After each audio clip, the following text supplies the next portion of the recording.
is a way of teaching people how to express themselves positively through a constructive way and actually form and build communities. So my experiences with teaching through hip hop, with doing work with communities through hip hop, through my art, I actually, in 2002, I went to China. And I was 16 years old, and it was my first time out of the country. And we taught English to non-English speakers, of course. And we taught English, but what we did was we didn't just teach English, we taught virtues. And we taught positive quotes. So we kind of slipped it in there. You can't really do that in China. China is communist, so you can't go too far out. You can't teach religion, you can't do a lot of things. But we did that. And in 2005, I expanded on that. I went to Brazil. I lived in Brazil for almost a year. I was in Salvador da Bahia. And I lived in a couple different communities. I lived in a gated community, and then we went out from the gated community and actually lived in an area. It was a community, but it was more like a favela. So we lived in that area for about 7 months. And what I and a handful of other people did was we worked with the youth. Now, I didn't speak the language. When I got to Brazil, I didn't know anything but, bon dia and numbers 1 through 5 and all that. I didn't speak Portuguese at the time. I've studied it since then, but I didn't speak it at the time. So my form of communication was actually through dance and beatboxing. So we would have these gatherings for youth and people between the ages of 11 and 14, and then we also had gatherings for children. And what we would do was we had courses where we taught them social responsibility and virtues and all these different things of how to hold community together, how to build communities, but at a younger age in a way that they could actually digest it, where they can actually use that information. So I didn't speak anything. I couldn't say anything. I didn't understand barely anything. So what I did was everyone knew I danced and everyone knew I beatboxed. So the way we would get the kids to come to these gatherings was they would come up to me and say, Shidon, are you going to dance? Are you going to dance today? Can you dance? I said, I'll dance if you come to this meeting and if you sit through the whole thing, and I'll dance at the very end. So that's what I did. And I also taught them how to dance. I had miniature dance classes here and there. We had English classes, etc. So those were my experiences. I taught through my art.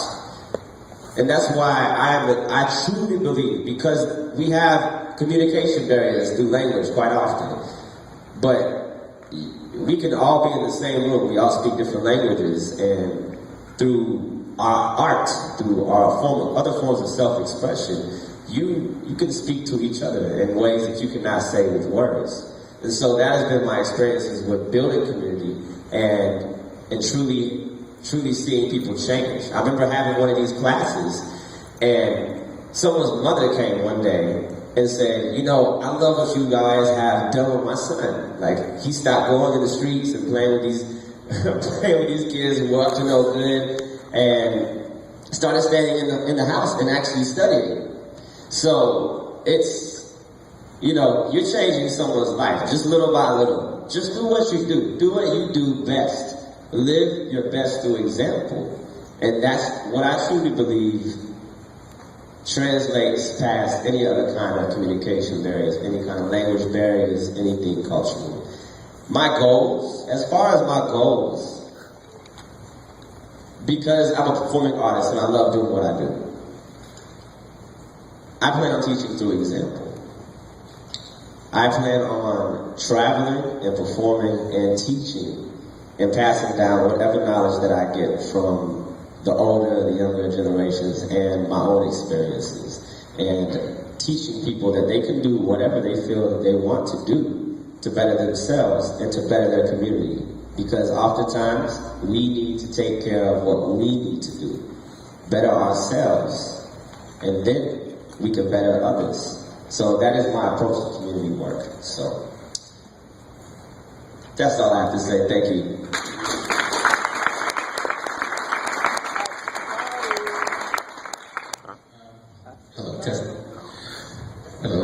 My name is B-Boy Tron. I've been B-boying for 16 years. I started like in 96, 97 in California, Oceanside.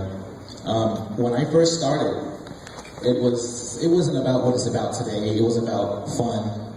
Right now, I guess when you get older, it's about, competing, battling.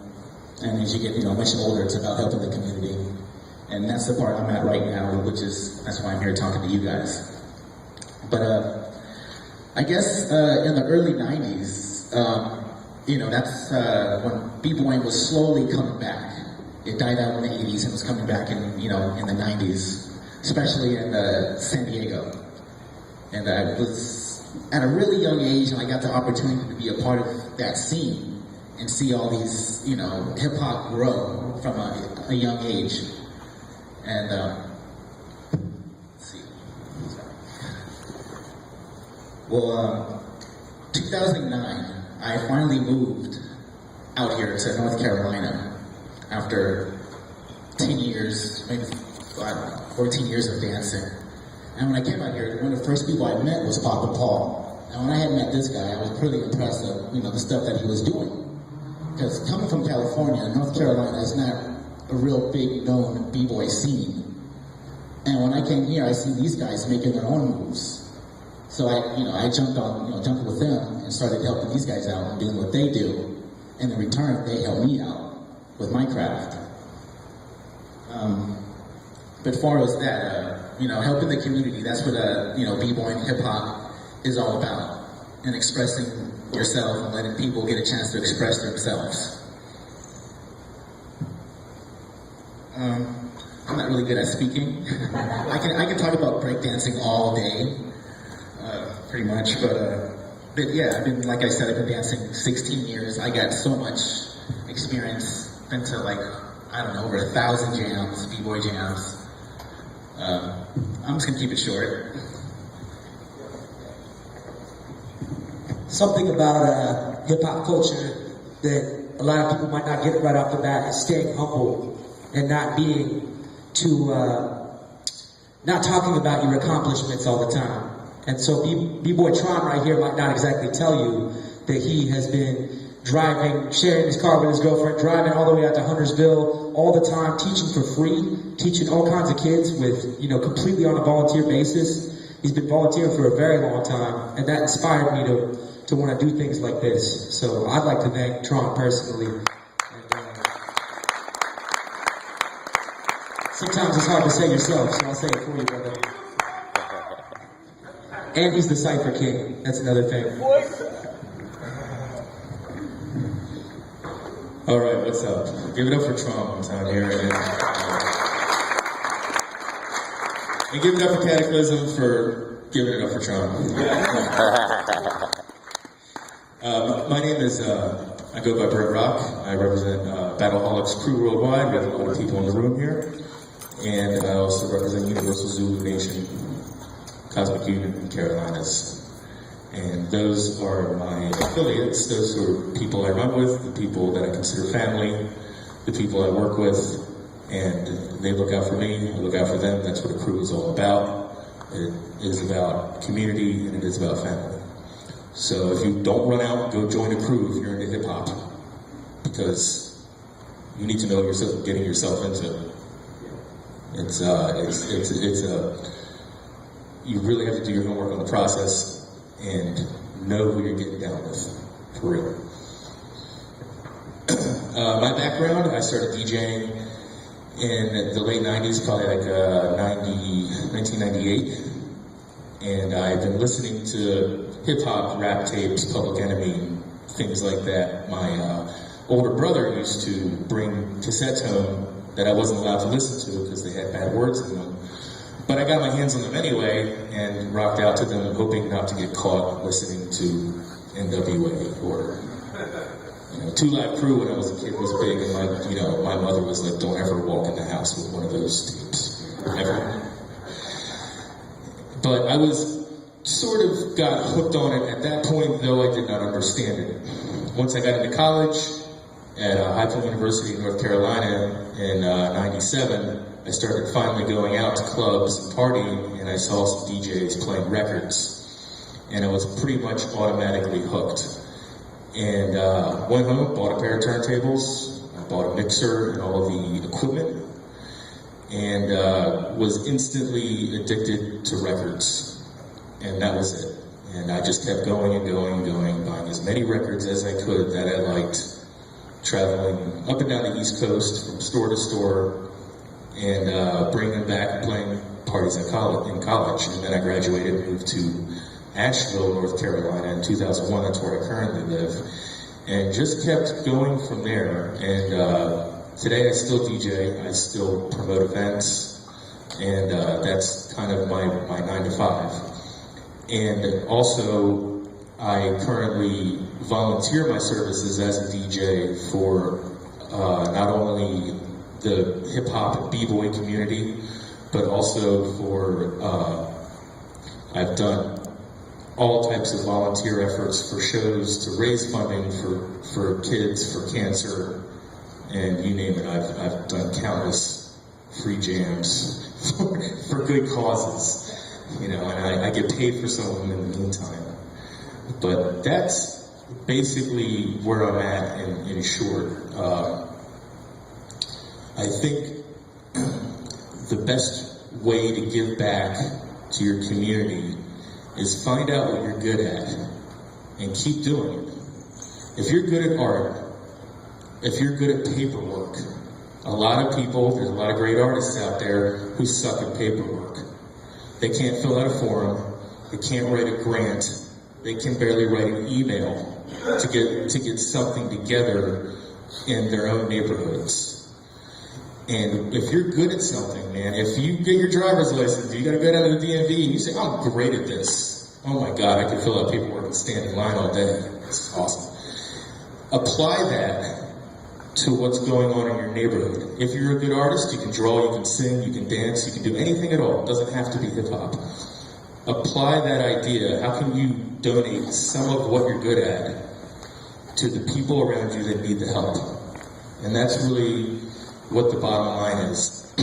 We, as a group here, are all hip-hop oriented because that's what where our heart's at, that's what we love, and that's why we do it.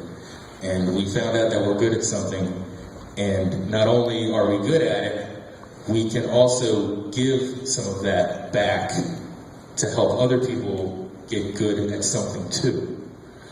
And that's really basically the bottom line. And what hip hop is essentially, in my mind, is using what you have to get where you need to go. Lynn Collins said in the song, use what you got to get what you want. That's hip-hop. Hip-hop didn't make anything, it changed everything. If I need a phone and all I have is a pair of sunglasses, if I can figure out how to make a phone call with this, I'm doing hip-hop. Because this is all I have. And it doesn't matter who I am or where I am, or how much money I have, or what religion or color or nationality I am. I have to make a phone out of this. And that's all I got. And that is where we come from, essentially. And I think doing hip-hop at an elemental level, being an MC or being a beatboxer or a dancer or a graffiti artist is great. And it's something, if you want to get into hip-hop, it's very important for you to pursue a particular element. You don't have to be good at it. You just have to have a desire to improve and to expand. And you'll start off somewhere and be like, oh, I'm no good at this. Or you just have an urge, or what they would call the fever. And you get the fever for doing something, you get the interest for doing something. You put the time and effort into it. And, be honest with yourself and the ones around you, and just work for steady improvement. And once you get to a certain level, you'll go from people helping you to you helping people. And that's really the bottom line and the goal to the entire thing is reaching a level where you can give back. And that's where a lot of us are these days. I travel up and down, the East Coast, to DJ for breakdancing or b-boy jams. And sometimes they get paid, sometimes it's for free. You know, it depends on how bad they're hurting. You know, but that in my mind is how I help get back. Coming up to do this panel is my personal little volunteer effort to come out here and help raise awareness and understanding of what's going on. So keep that in mind if you're into hip hop or you have an interest in it at all, and just work on your craft, whatever it may be, and get involved with the people around you. Don't worry about the money. If you're worried about money, this is the wrong business. The rapper you see in the video does not. How many people have seen a rap video? How many? Yeah, okay, you guys know what I'm talking about. Pool parties, jewelry, women, Humvees, helicopters, guns, gold, platinum, all that stuff goes back to the store after they film the video. Okay? Half these guys are getting ripped off by their own contracts, and it's just a facade. It means nothing, and your chances of making it to that level are roughly 0. Okay? So, if you really want to, and that's not what it's about. The point is, it's about you, and about what you're doing for yourself and your people, perhaps your crew, for your community, the people around the block, the little old lady trying to cross the street. It's an internal mission to begin with that you externalize over the years when you develop skill and understanding. And that's really what it's about, and if you keep that in mind the entire time, you can't lose.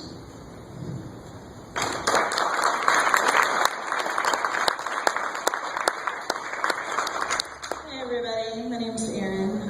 Thank you, Cataclysm, for putting this event together, and all my fellow panelists. I admire you greatly. I'll ask everybody to bear with me. I've been really sick this week, but I really wanted to come speak to you guys. I was honored to be asked. So instead of freestyling it, I prepared a written statement. I'm just going to read that. Hopefully it hits all the points I want to make. I found hip-hop when I was about 6. I moved into some apartments and there were b-boys in the parking lot dancing on linoleum and flipping on mattresses. And I used to sit and watch them for hours.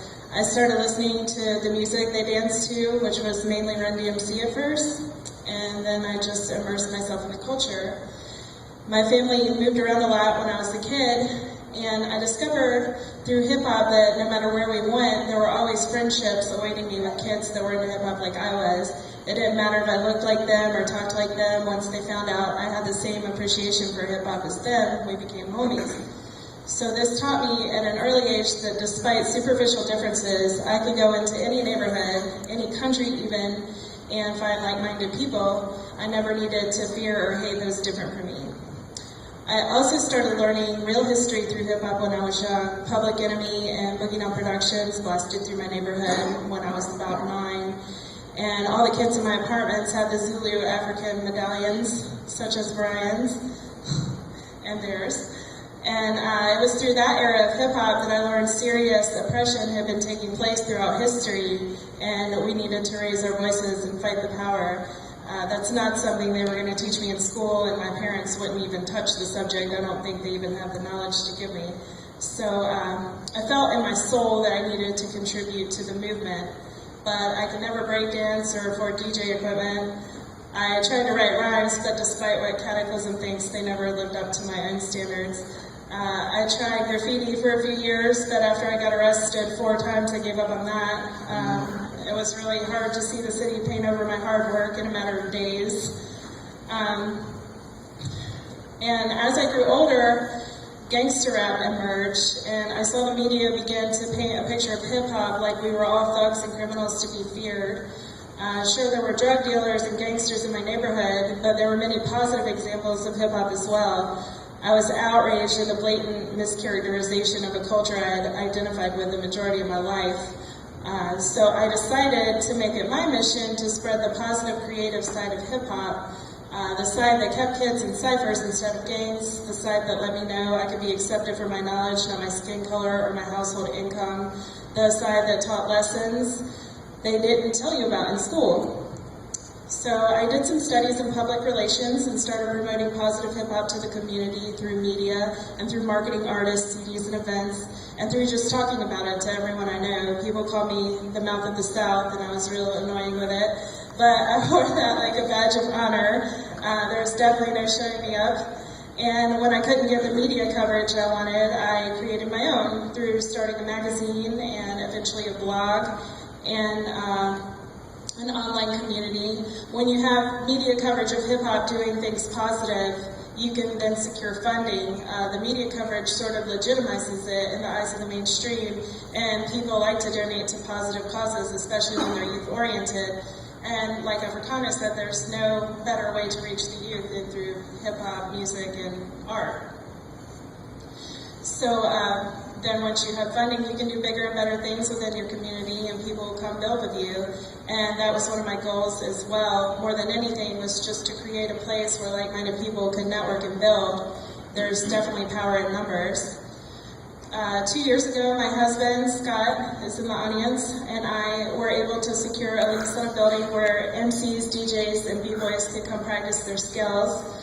We've even thrown jams there, Cataclysm's thrown one there, and hosted a school for Laotian students and their parents. My husband and I now represent artists that are sponsored by international companies and are flown all over the country to perform, and also artists who put together events like this one.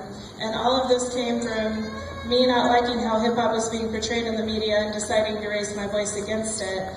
Never be afraid to raise your voice is my lesson to all of you here. Even if you can't MC or DJ or dance or paint murals, you have a way inside you to make a difference. Like he was saying, even if it's writing paperwork, you can still make a difference. My goal for the future is to make sure all of you understand that. Make sure kids understand that there's power inside them and there's a need for them to study and do the knowledge so that this movement never dies. You're the ones that are going to keep it alive in the future.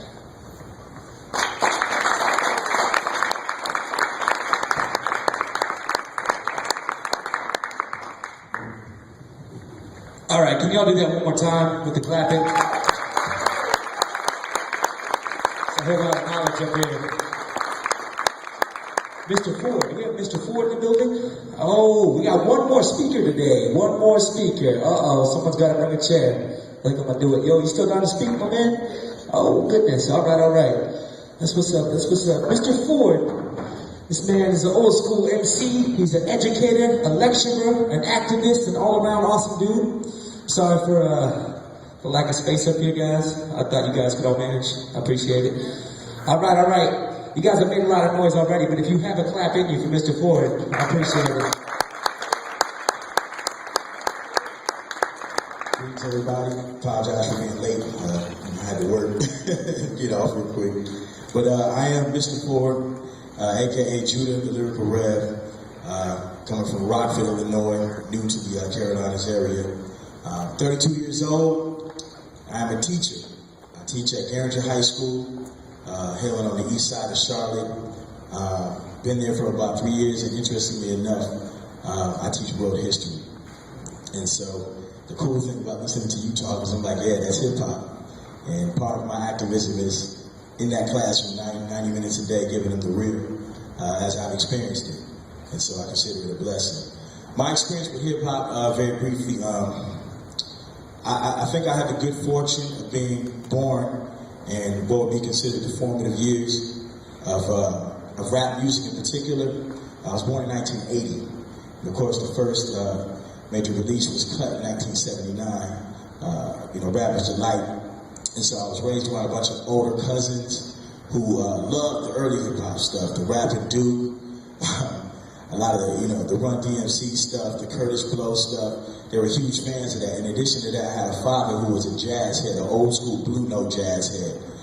So a lot of the records that I would hear, the fusion jazz, the samples that were a part of the music, I was familiar with that. And I fell in love with it immediately as a kid. I sensed something about it. It had the spirituality, of the music I was used to, the gospel. It had the honesty of the blues that I was used to hearing. It had the improvisational nature of the jazz music. It had the rebelliousness of the rock and roll. It had all the elements of the music that I was used to hearing in my household, except it was different. And I immediately felt a kinship to it.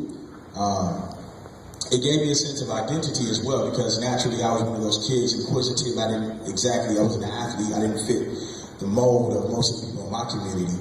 And this music that I felt such a strong association with, it gave me a chance to identify with something to call my own in my generation. So I latched onto it, and what I ended up finding out is that it was just one art form, one element of a greater culture.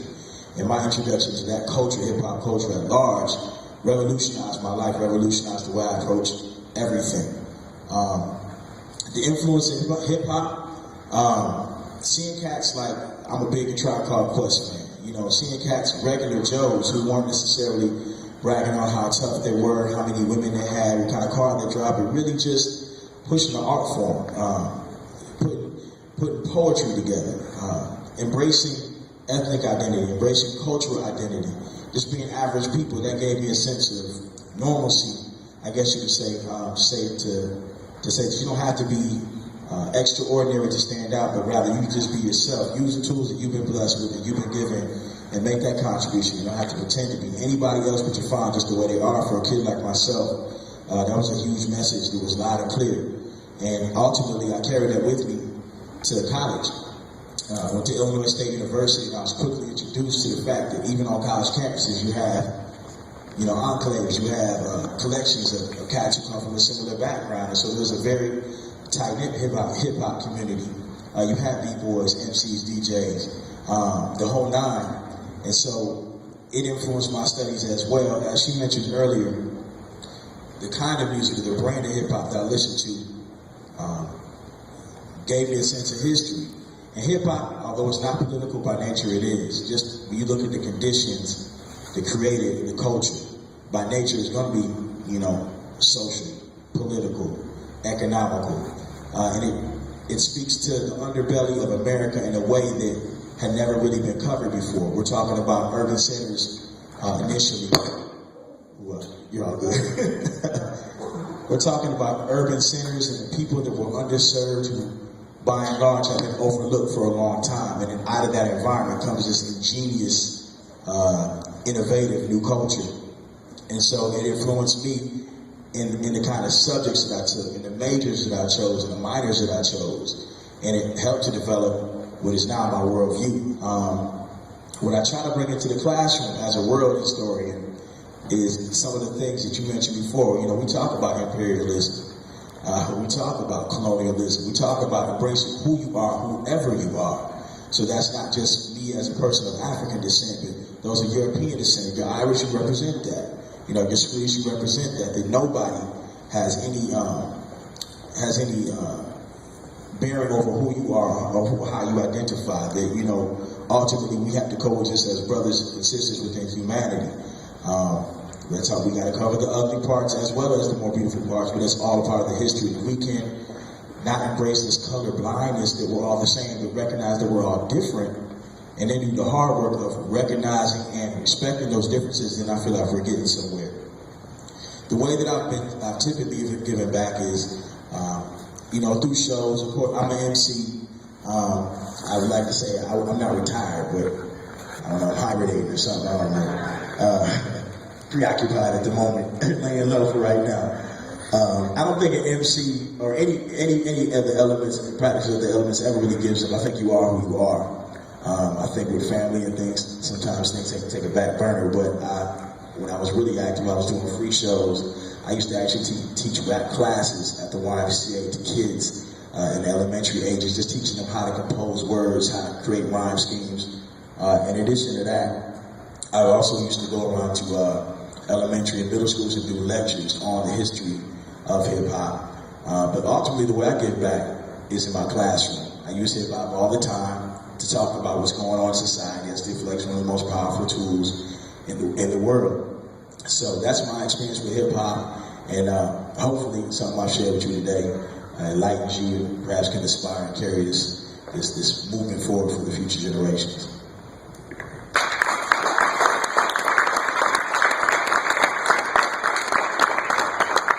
Thank you, Mr. Ford.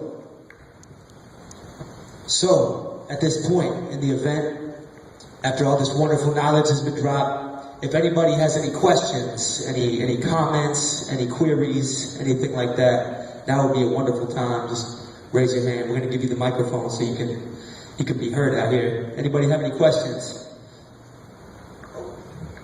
You mind coming up to the mic? Appreciate it. Thank you, brother.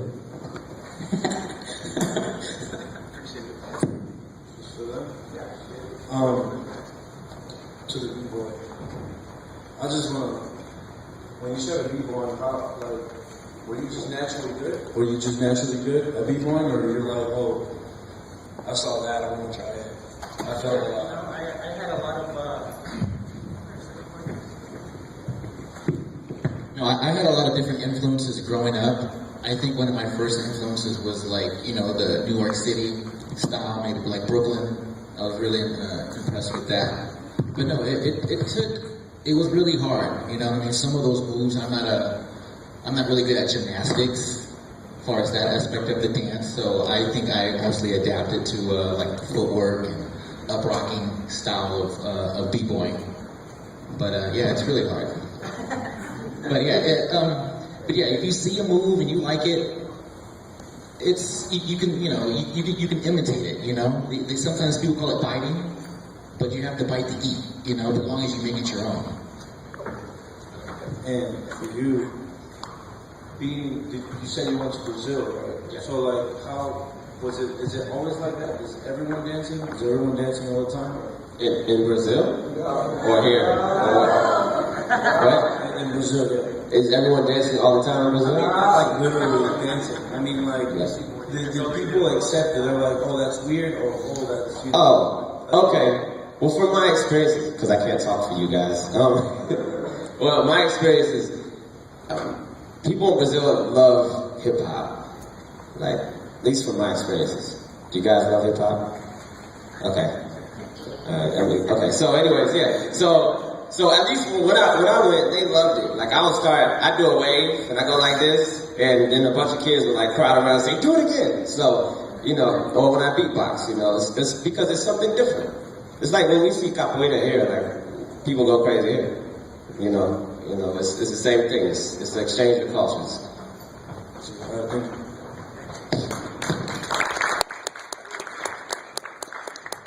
Anybody else have any questions today? Oh, we got a couple here. B-Boy Tron, how did you come up with your name? Let's see. My dad was a popper, and his name was Papatron. So when I started dancing, he was just like, "Hey, why don't you take this name?" So I took it, and I just took the papa off of it, and just Tron. And I think eventually I started doing my research on, what Tron was. And I based it off that movie that came out in 1982, the first Tron movie. And that's where I came up with it. What's been happening lately, bro? What's been happening lately? A lot of people have been adopting that name. What do you do about that, Tron? If anything, if I can find all the B-boys that are calling themselves Tron and would like to battle them, I have them change their name. Alright, I got a question for Mr. Ford. I'm 30-something. Wasn't fortunate enough to have a teacher who was able to use the music as a child to influence me.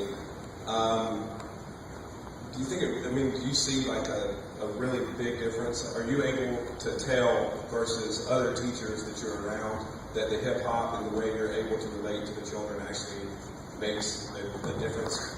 As far as their participation, does it show in their grades, or is it just something that's more of like a interpersonal relationship that allows you to have? That's an excellent question. In all honesty, I would have to say that it's probably more of a benefit in how I relate interpersonal relationships. Some of these things only have so much mileage on them, right? Like, it helps me to relate to them better. As far as I'm getting a better grade, you can't stretch that far yet. I use it in a way well, I kind of helped them learn without really knowing they're learning. So what I'll do is I'll put together test reviews. And I'll just go, jack a beat that they're used to hearing, and I'll write my test reviews and record it and submit it to them and say, just listen to this, memorize the lyrics, and you'll be ready for the test. You know, yeah, I'm serious. And I say, like, it's crazy, like, Ice Cream from Wu-Tang, and they're like, where's this beat from? Or like, I take some, and I use it as a tool. I say, like, old Outkast instrumentals or old Jay-Z instrumentals, and then they'll be like, well, who is this? And that kind of gives me a chance to be like, oh, well, this is before your time, you know, go do the research or whatnot. Now, they're excited about it initially, right? But, you know, kids, man. So at some point in time, man, it's like, yeah, I didn't even listen to the rap. Well, okay. You know, it's going to show on your grade. But it does. What I found, though, most of my kids, especially, you know, African-American kids, most of them, when you ask them what they want to be, is usually an athlete or a rapper anyway. And so that currency between me saying, oh, yeah, you know, while MC, that automatically gives me ear or voice. But then it also allows me to kind of bring them back down to reality of, man, this is bigger than just trying to, you know, rock a chain or, you know, get some girls, man. Like, you're playing with a for real culture here, man. So if you're not serious, don't fool around with this. You know, that's not disrespectful, but they got to understand, you know, there's some cats out there who will eat you alive and don't maybe even own a car. You know what I mean? So it's just that real out here. So I would say more so on an interpersonal level, that's where it has influence.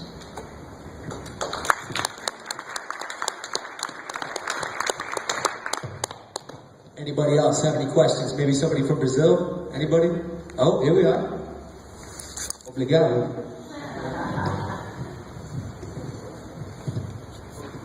I'd like to ask you if hip hop is still related to crime and violence, and how do you guys feel about it?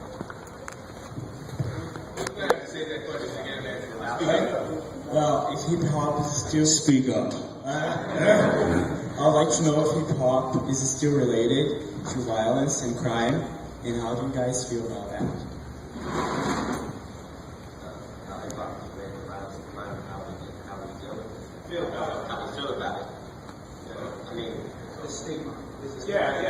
Yeah. The stigma. Okay. Let's address the stigma. So, the stereotype is just, it's, okay. So, we have original, essential hip hop. Okay? At its basic level. And then you have people who come out of areas that are pretty rough. You know? And so then you have those people, and then you have record labels and, you know, agents who want to make movies, and they're going to make movies off of these people, using these people, and they're going to exploit that essence, that crime, that drama, and that's all they're going to allow that comes out. So it's sensationalized. It's like all of you have seen CGI Dance, right? City of God, okay? Is Brazil just like that? Right, it's the same exact thing. It's like watching Boys in the Hood here. If you live in another country and you watch a movie like Boys in the Hood, you're gonna think that the United States is just like that. Okay? So yeah, I mean it's sensationalized. And it's off of capitalism. It's the same thing as taking something from its essence and then sensationalizing one aspect of it and saying, this is it. This is all you have. Anyone else have something?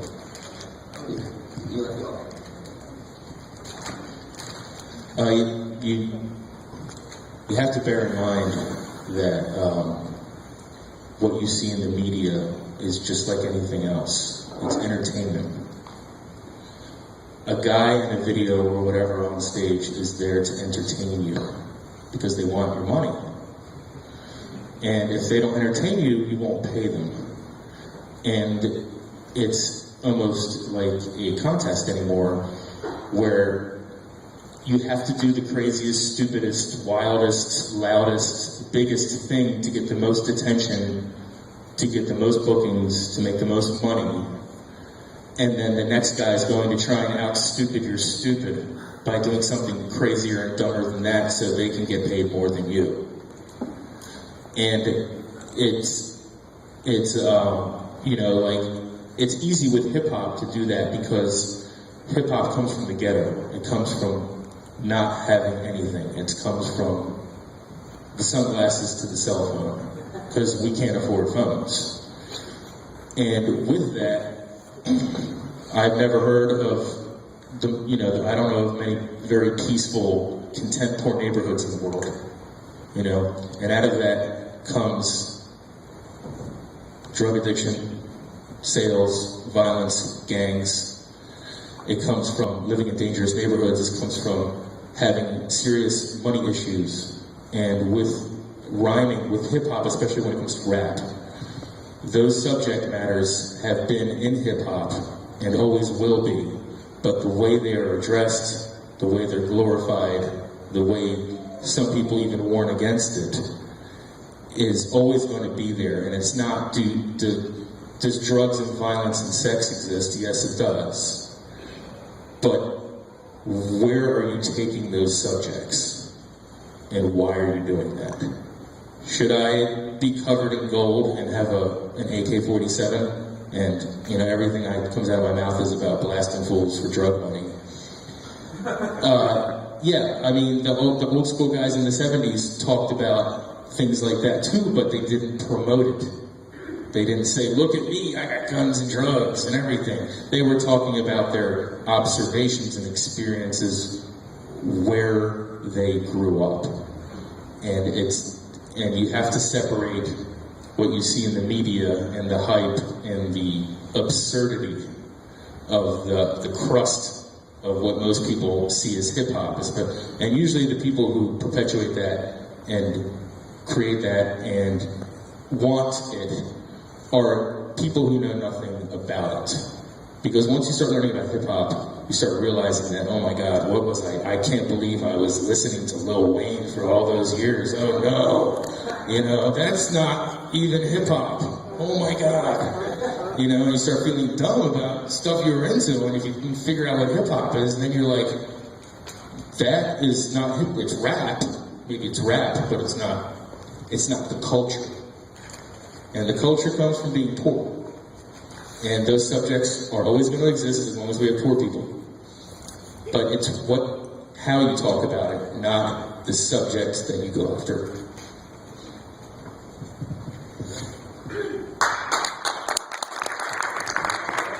I would say that hip-hop is what we make of it, not what the media makes of it.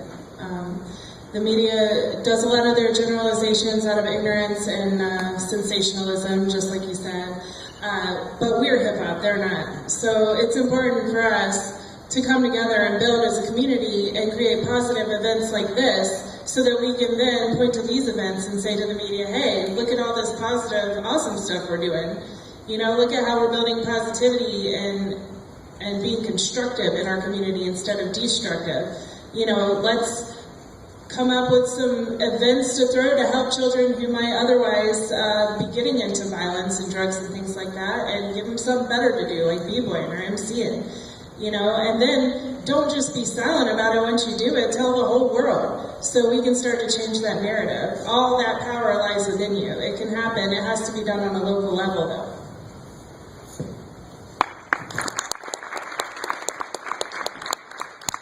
I was just going to say, of course, I'm going to look at it from a history perspective. Violence existed in America way before hip-hop. Violence is a part of American culture. The acquisition of this land has been a violent event. So I think it's convenient when certain populations, as my friend mentioned here, produce something. It's convenient and it's very American to project the worst things you could possibly think about on one or two populations and say, that's how they are. I'm sure it happens in every country, no matter the hemisphere. So again, I just think it's a stigma.